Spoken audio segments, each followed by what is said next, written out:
Mabaho at amoy kulob na ba ang inyong mga helmet?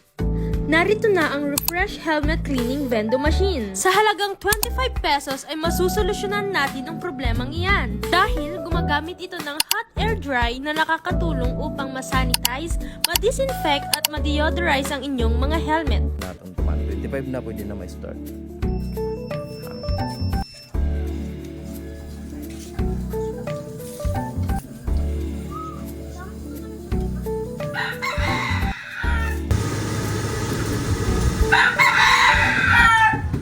At yan, pagkatapos lamang ng ilang segundo ay siguradong ready and refresh na ang inyong mga helmet.